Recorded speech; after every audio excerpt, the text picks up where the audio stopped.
I'm talking with Andrew here, who's joining us, the Secretary of the Licensed Victuallers Association, who've put out an appeal, I think is a good way of putting it, because it's a press release about behaviour of people on licensed premises. Yeah, a reminder. I would like to think yeah. of really to do with Section 35 of the Alderman Licensing Act, and the licensee's absolute right to refuse anybody at any stage.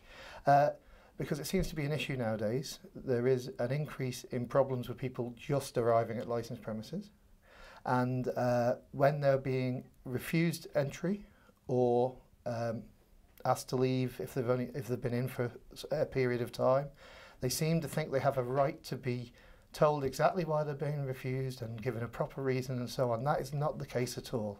The law quite clearly states, and always has for time immemorial, that any licensee has the right to refuse anybody at any given time with no reason given. Okay, now we're going to get onto the usual things of people now staying at home, having a lot of drink, pre-fueling that expression. Yes.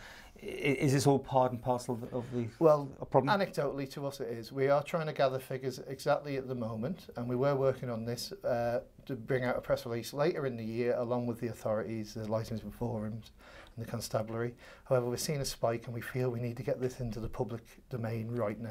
Is this the what we stereotypically call the youth end of the market? I mean, still the younger end, but we're not talking about children or 18-year-olds or younger trying to come into pubs and causing issues. That's not an issue at the moment on Ireland. I don't think underage drinking has anywhere near the same problems that it used to have, certainly for public houses.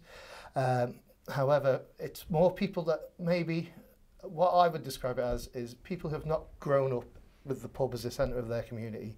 The public houses have changed now, as we can all accept. And obviously, where everybody used to be brought into the pub but when they were children and raised and taught by their father and or mother, parents, so on, this is how you act in a pub. It hasn't happened so much over the last 15, 20 years. And therefore, people maybe don't have the same ideas of how a pub functions and how to act when they're in licensed premises. And I mean, not going into individual stories, but we see them constantly in the press about drunken behaviour being refused, and it gets physical sometimes, doesn't it? Yeah, unfortunately, that's why I've come to you today, Paul, because there is a spike in physical assault on people, and we're concerned about that, and we really need to get out to the public. Look, if we're refusing you, it's for a reason. We don't always give people the reason, because that reason may inflame the situation. That's generally what why people refuse to give a reason. And it's normally for the benefit of the person that we're going to refuse, especially if it's an overconsumption issue, but also to protect the people that are in the public house and their staff and their licensees. It's always the most trickiest thing. You sell alcohol, people get merry. Then there's a point when it becomes past that. Isn't it such a tricky situation? It's an extremely tricky situation, and that's why we have this Section 35 in place, because if I turn around and say to anybody who is just past the point of being merry, or it's like, I think you have to go because you're drunk, that would obviously, the first reaction of anybody at all is, I'm not drunk. So I think we've all been there. We think we know better. Yeah. That's what you're saying. But you've consumed. So this is where Section 35 is our support and our crutch in this matter.